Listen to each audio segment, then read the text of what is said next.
Hi friends, I'm going to repot this orchid. This one was given to me by a friend who didn't want to deal with it, but I noticed one thing right away. I don't see any roots here around the perimeter of the pot, so I'm suspecting that most of the roots are rotted here.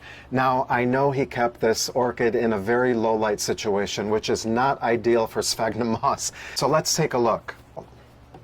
Oh, this is interesting. This appears that there's coconut fiber around the perimeter, and that's why we're not seeing any roots. Here we go.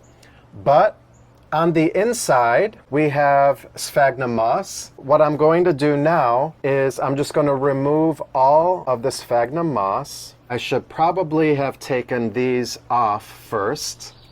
This will make it easier to repot.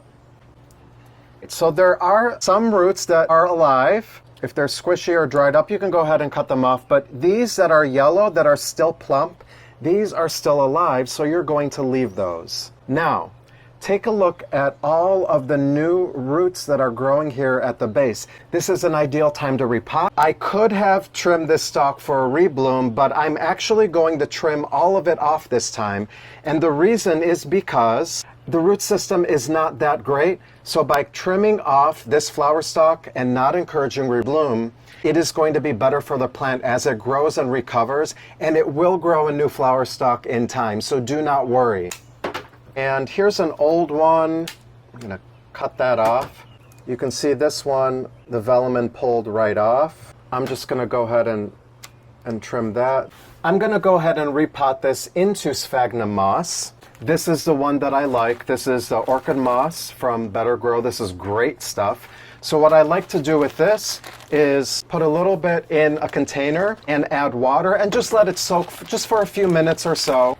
Next, I'm going to grab some of this moss that's been soaking and I'm going to squeeze the excess water. You don't have to go crazy. Fluff it up a little bit. I'm just going to go ahead and put some right back in the same pot. I don't need a bigger pot for this orchid. You saw the size of the root system. It can go back in here. Next, I'm going to gently wrap this moss around the base of this plant. Just going to gently wrap this around. I'm going to grab and squeeze and wrap. This is going to go right in. You want to make sure not to bury the crown of the plant. Here you can see that the crown of the plant is not buried. You don't want to bury any of the leaf crevices. And I'm not even going to water it because the plant was already hydrated. The moss is moist. I'm just going to let it settle here and boom, back in here, and we're done.